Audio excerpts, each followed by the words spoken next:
तो दोस्तों बिना हल्ला गुल्ला मचाए हुए चलिए बहुत ही आराम से इस आर्टिकल को पढ़ते हैं। ये आर्टिकल हालांकि टफ है, कारण कि इस आर्टिकल में ढेर सारे टेढ़े मेढ़े वर्ड्स आए हुए हैं और जब तक आप टेढ़े मेढ़े वर्ड्स पर कमांड नहीं करेंगे तब तक आपकी इंग्लिश का लेवल अच्छा नहीं होगा, आप एग्ज़ाम्स निकालने की हालत में नहीं आएंगे। तो चलिए सेशन को शुरू करते हैं और इस शानदार आर्टिकल को पढ़ते हैं। तो दोस्तों एक वर्ड है हेना। हेना का अर्थ होता है मेहंदी। उसके बाद है लुक फॉरवर्ड टू, यह एक फ्रेजल वर्ब है और लुक फॉरवर्ड टू का अर्थ होता है उम्मीद करना, प्रतीक्षा करना। जैसे कि we look forward to Sunday, मतलब हम लोग संडे का प्रतीक्षा करते हैं।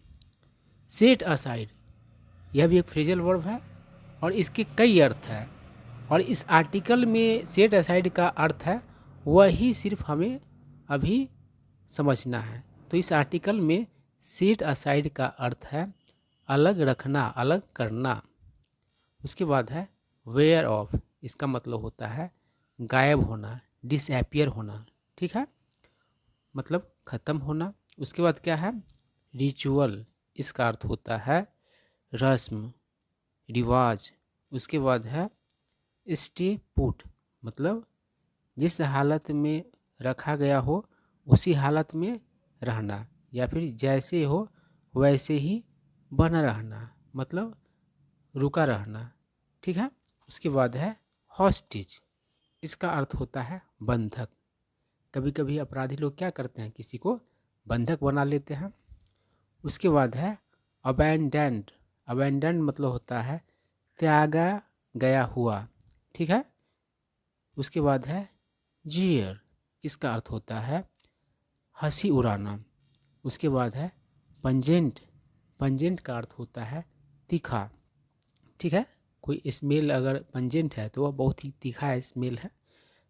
अब चलिए आर्टिकल पढ़ते हैं। बहुत ही मज़ेदार आर्टिकल है। इस आर्टिकल को पढ़ लेने के बाद आपको लगेगा कि चलो एक अच्छे लेवल का आर्टिकल था और आपके इंग्लिश का जो लेवल है उसको भी ऊपर उठाएगा। तो क्या कह रहा है, अबाउट 3 डिकेड्स अगो। अब एक वर्ड आया है डिकेड। डिकेड का अर्थ होता है दशक, यानी कि 10 वर्षों का जो पीरियड होता है उसे डिकेड कहा जाता है। ठीक है। तो कह रहा है कि लगभग यानी कि करीब करीब 3 दशकों पूर्व, 3 दशकों पहले आवर वकेशन, देखिए वकेशन और हॉलीडे दोनों एक ही अर्थ वाला वर्ड है। ठीक है, दोनों ही एक ही मीनिंग वाले वर्ड्स हैं। सिर्फ डिफरेंस किस चीज़ का है, तो वकेशन जो है अमेरिकन इंग्लिश का वर्ड है और हॉलीडे जो है ब्रिटिश इंग्लिश का वर्ड है। ठीक है, तो दोनों सेम मीनिंग वाले वर्ड्स है। ठीक है। तो कह रहा है कि our vacation at Kumbakonam in Tamil Nadu included a day that was set aside for painting hands and feet with henna। तो कह रहा है कि लगभग 3 दशकों पूर्व हमारा छुट्टी किस जगह पर, तो कुंभकोंडम जो कि तमिलनाडु में था। उसमें क्या शामिल रहता था, तो एक दिन शामिल रहता था जो अलग किया गया हुआ रहता था, है ना। किस चीज़ के लिए, तो पेंट करने के लिए हैंड्स को और फीट को। किस चीज़ से, तो मेहंदी से। ठीक है। आई क्या कर रहा है, अप्लाइंग मेहंदी कॉल्ड मरुधानी इन तमिल, यानी कि तमिल भाषा में मेहंदी लगाए जाने को क्या कहा जाता था, तो मरुधानी कहा जाता था। और मरुधानी के बारे में कहा जा रहा है वाज अ फैमिली इवेंट। तो मरुधानी क्या था, तो एक पारिवारिक कार्यक्रम था। ठीक है ना, मतलब मेहंदी लगाने में परिवार के लगभग मतलब कि अधिकांश लोग शामिल होते थे, इसलिए वह मतलब कि छोटा मोटा बात नहीं रह जाता था, समझो कि एक पारिवारिक कार्यक्रम हो जाता था। आई क्या करा, grandmother, grand aunts. Grand aunt का अर्थ आप लोग समझ पा रहे होंगे। ग्रैंड मदर हुआ आपका खुद की जो दादी है, अपनी दादी है, वो ग्रैंड मदर आपकी हुई, और ग्रैंड आंट कौन हुई, यानी कि आपके पेरेंट्स के मतलब कि जो आंट हुए वे आपके ग्रैंड आंट हुए। ठीक है। उसके बाद कह रहा है मदर, आंट्स, कजन्स। दोस्तों यहाँ पर ध्यान देने वाला बात है, बहुत लोग कजन ब्रदर और कजन सिस्टर कहते हैं, वो गलत तरीके से यूज करते हैं। ठीक है ना। कजन ब्रदर या कजन सिस्टर कहना गलत होता है, सिर्फ कजन का यूज करना होता है। ठीक है। तो क्या कह रहा है कि ये सारे लोगों को बात किया गया है, फिर अलग से दे दिया है सिस्टर, मतलब कि ये अलग कजन, कजन से सिस्टर नहीं लिखा गया हुआ, कजन्स अलग है और सिस्टर अलग है, मतलब कि कजन्स का ही बात किया गया है और अपनी बहन का ही बात किया गया है। ठीक है। एवरी वन लुक्ड फॉरवर्ड, यानी कि हर लोग प्रतीक्षा करते थे, to the late evening ritual, यानी कि लेट इवनिंग के समय का जो रस्म था उसका। आई क्या कह रहा है, they just could not wait for dinner to get over, वे लोग डिनर का ख़त्म होने का भी इंतज़ार नहीं कर पाते थे। आफ्टर विच, जिसके बाद the mehndi painting would begin, मतलब कि मेहंदी पेंटिंग शुरू होता था। Boys in the family felt abandoned, और परिवार के लड़के त्यागा हुआ महसूस करते थे, उन्हें लगता था कि हम लोगों का कोई वैल्यू नहीं रह गया है, हम लोग तो एकदम त्याग दिए गए हुए हैं। ठीक है। यही स्टोरी है। आई क्या कर रहा है, विथ मेहंदी पेस्ट ऑफ और dark amber colour, a big circle was applied on the palm, palm मतलब हथेली होता है। तो कह रहा है कि डार्क अंबर रंग का, ठीक है, अंबर मतलब गिरवा होता है, तो डार्क अंबर कलर समझो कि मेहंदी मतलब कि जो पेस्ट होता है उसको आप लोग देखे होंगे तो आप रिलेट कर पाते होंगे, मतलब वही भूरा रंग का जो होता है उसको ही कहा जाता है। तो उसका जो पेस्ट था उससे क्या किया जाता था, एक बड़ा सर्कल लगाया जाता था हथेली पर। आई क्या कह रहा है, it looked like the sun covered during a solar eclipse. ठीक है। सोलर इक्लिप्स मतलब क्या होता है, सूर्य ग्रहण होता है। तो वो जो सर्कल जो अप्लाई किया जाता था पाम पर बड़ा सा, वो कैसा दिखता था, तो दिखता था जैसे कि सूर्य मतलब कि कवर किया गया हुआ हो, कवर हुआ हो किसमें, तो सूर्य कवर किया हुआ जो दिखता है, कब, तो सूर्य ग्रहण के समय वैसा दिखता था वो। करा like little planets in the same orbit, मतलब एक ही कक्षा में छोटे छोटे ग्रहों की तरह डॉट्स वर ड्रॉन, यानी कि डॉट्स क्या किए जाते थे, तो ड्रॉ किए जाते थे अराउंड द सन, यानी कि सूरज के चारों ओर। ठीक है। आई क्या करा है, that completed the palm painting, और ऐसा करने के बाद क्या हो जाता था, तो जो हथेली का जो पेंटिंग है वो समाप्त हो जाता था। आई क्या करा है, नाउ, अब the feet had to be taken care of, अब किसका किसका ध्यान रखा जाया गया करता था, तो फीट का। क्या कर रहा है, mehndi was applied in the shape of footwear, mehndi मतलब लगाया जाता था किस आकृति में, तो फुटवेयर के आकृति में। ठीक है।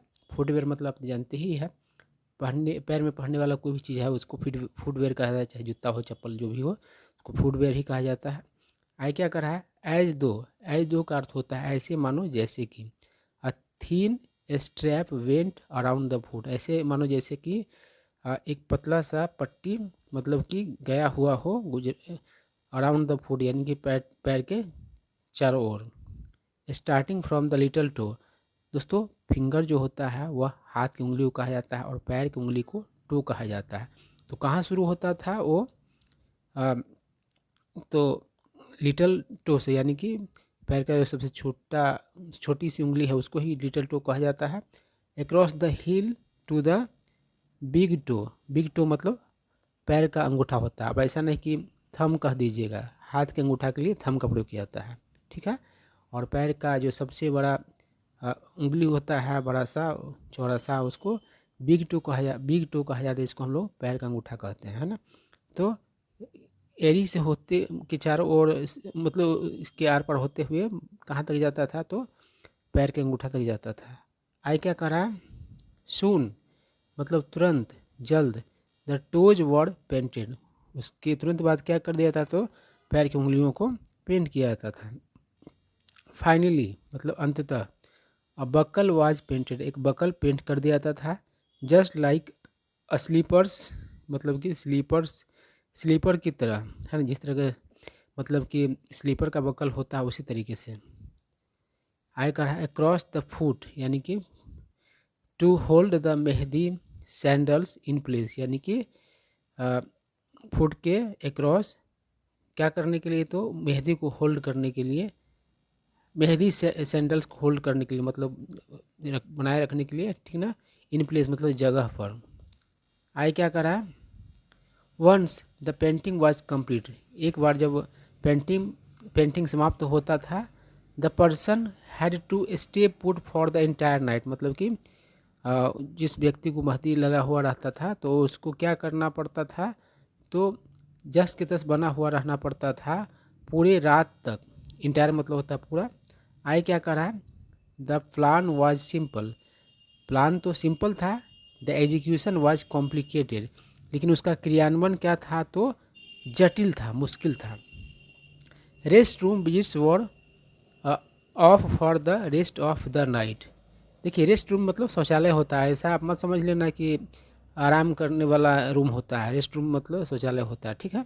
तो कह रहा है कि रेस्ट रूम का जाना क्या होता था, तो बंद होता था बाकी बचे रात के समय के लिए, मतलब रात में का जो बचा समय रहता था तो अब उसमें आप रेस्ट रूम जाना वर्जित हो जाता था, वहाँ बंद हो जाता था, मतलब कि नहीं जाना है अब, ठीक है। आई क्या कर रहा है, सॉरी ये क्या हो गया, रुक जाओ एक मिनट। चलो, तो क्या कर रहा है, वंस मेहंदी वाज अप्लाइड, मतलब एक बार मेहंदी लग जाने के बाद, the hands and feet were glued, glue मतलब चिपकना, तो हाथ और पैर समझो कि चिपक से जाते थे, मतलब कि कोई मूवमेंट नाम का उसमें नहीं होता था। And the person was like a tied hostage, और व्यक्ति कैसा लगता था, तो बंधा हुआ बंधक की तरह, जैसे कि कोई किसी ने उसको मतलब कि अपहरण कर लिया है और उसको बांध दिया है, बंधक बना लिया है, उस तरीके से बांधा हुआ बंधक की तरह लगता था। हॉस्टेज मतलब बंधक होता है, बंधक व्यक्ति होता है। इनवेरिएबली, देखिए इनवेरिएबली मतलब होता है ऑलवेज, ठीक है। इनवेरिएबली आपको ऑलवेज का समानार्थी शब्द यहाँ पर मिल गया, सिनोनिम मिल गया आपको। आयकर है द डिमांड्स इंक्रीज्ड मैनीफोल्ड, है ना। तो मांग क्या हो जाता था, अनेक हो जाते थे। मैनीफोल्ड मतलब मेनी होता है, ठीक ना, कई गुना का सेंस देता है, लेकिन अनेक शुद्ध रूप से मेनी होता है इसका समानार्थी शब्द, सिनोनिम, ठीक है। तो आई क्या कर रहा है, आई हैड टू रन इरेंट्स। देखिए इरेंट मतलब क्या होता है, किसी के लिए किया गया छोटा मोटा जो काम होता है उसको इरेंट कहा जाता है। तो कह I had to run errands repeatedly, तो मुझे क्या करना पड़ता था, बारंबार क्या करना पड़ता था, दूसरे के लिए काम करना पड़ता था, मतलब बाहर जा कर के कुछ लाना ले जाना काम। जैसे कि मैं कहूँ, आप कोई आपको कहे कि एक शैम्पू ला दो एक बाहर से, तो आप क्या किए, उसके लिए रन इरेंट किए, ठीक है। तो उसको बारंबार क्या करना पड़ता था, रन इरेंट्स करना पड़ता था। एंड डू इनॉर्मस, कौन सा वर्ड है तमिल में लिखा हुआ है, शुश्रूषा, जिसको सर्विस कहा जाता है, ठीक ना। तो मतलब कि भारी भरकम मतलब सर्विस करना पड़ता था। इनॉर्मस मतलब भारी भरकम होता है। फेचिंग वाटर, फेच मतलब क्या होता है, जाकर के लाना, यानी कि पानी जाकर के लाना पड़ता था। और wording of pesky house flies, ward of मतलब कि क्या होता है, इससे बचाव करना। पेस्की मतलब होता है अनवाइंग, मतलब कि चिढ़ाने वाला। तो जो हाउस फ्लाई मतलब फ्लाई होता है, मतलब घर में पाई जाने वाली जो मक्खियाँ होती है उसको ही हाउस फ्लाइज कहा जाता है। तो घर में पाए जाने वाले जो मतलब कि अनवाई करने वाला जो मक्खी सब होता था, उससे बचने का भी मतलब कि काम हो, मतलब बचाव का भी काम करना पड़ता था। आई क्या कर रहा है, डैट, डैट किसके लिए था, हाउस फ्लाइज क्या है। इरिटेटेड मतलब इरिटेट करता था। द मेहंदी अडॉर्न पर्सन, मतलब कि मेहंदी लगे हुए व्यक्ति को, अडॉर्न मतलब सजाना होता है, ठीक है। तो यहाँ पर क्या सेंस हुआ कि मेहंदी लगे हुए व्यक्ति को क्या करता था, तो इरिटेट करता था हाउस फ्लाइज। आई क्या कर रहा है, with the whole place agog with excitement, agog मतलब क्या होता है, उत्सुक। अब यहाँ पर क्या कर रहा है कि पूरा जगह क्या उत्साह से भरा होने के साथ क्या होता था, इंटाइस होने की वजह से इंटाइसिंग ऑफिसर ऑफर्स, इंटाइसिंग मतलब कि लुभावना, ऑफ इंटाइसिंग ऑफर्स कैसा हो जाएगा, तो लुभावने ऑफर्स हो जाएंगे। वर मेड यानी कि मतलब कि ऑफर दिए जाते थे, मतलब कि लुभावना लुभावना ऑफर, ठीक है। Why don't you apply on the palm alone, तुम मतलब कि हथेली पर अलोन क्यों नहीं लगा लेते। जस्ट वन बिग सर्कल, सिर्फ एक बड़ा circle. You can wash it of in half an hour, तुम इसको मतलब कि साफ़ कर सकते हो आधा घंटा में। वॉश ऑफ मतलब होगा साफ़ करना। आई क्या करा, there were many aspects to consider, मतलब कई पहलुओं को ध्यान रखना होता था। What if the mehndi did not wear off, यानी कि क्या होगा यदि मेहंदी वेयर ऑफ ना हो, यानी कि गायब नहीं हो, ख़त्म ना हो। बिफोर स्कूल स्टार्टेड, मतलब स्कूल के शुरू होने से पहले। A few weeks after the vacation, यानी कि छुट्टी के मतलब कुछ सप्ताहों बाद। आई क्या कर रहा है, the last thing I wanted was to be paraded through the class, जो अंतिम चीज़ जो मतलब कि थी वह क्या था, वॉज टू बी पैरेडेड, यानी कि परेड मतलब घुमाना होता है, किसी को परेड किया जा रहा है तो उसको घुमाया जा रहा है, ठीक ना। थ्रू द क्लास, पूरे क्लास से होकर के। विथ माई पाम स्क्रूटनाइज्ड, और मतलब कि स्क्रूटनाइज मतलब क्या होता है, जांचना होता है, ठीक है। और स्क्रूटनाइज मतलब किसी खास चीज़ को अलग करने का सेंस होता है, तो क्या उसका हाथ पर मतलब कि फोकस किया जाता था। By a jeering mob of boys, जो हंसी मतलब कि उड़ाने वाले लड़कों का जो भीड़ था उसके द्वारा, है ना। यानी कि सब चीज़ को छोड़ करके उसके मेहंदी लगा हुआ हाथे पर वो लोग क्या करता था, देख करके हंसी मजाक करता रहता था, हंसी उड़ाता था। आई क्या कर रहा है, the entire house was filled with a pungent smell, पूरा घर जो है भर जाता था किससे, तो एक मतलब कि तीखे गंध से। I the hours went by, देखिए गो बाई का कई अर्थ होता है, लेकिन समय के लिए यहाँ पर क्या होता है, गुजरने का अर्थ देता है। गो बाई का वेंट बाई हो गया, तो घंटों गुजरने के साथ मतलब गुजरने के कारण।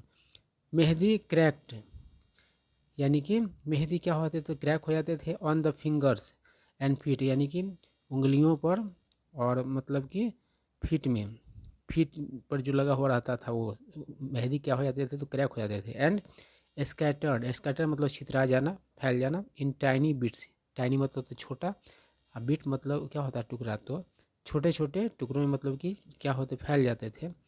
लिटरिंग द होल रूम, पूरे रूम को क्या कर देता था, तो फैल कर गंदा कर देता था। लिटर मतलब गंदा फैलाना, गंदगी फैलाना भी, जैसे कि आप रेलवे स्टेशन पर बोतल लगा इत्यादि फेंकते हैं तो क्या करते हैं, लिटरिंग ही तो करते हैं, यानी कि लिटर करते हैं, उन चीज़ों को फैलाते हैं, ठीक है।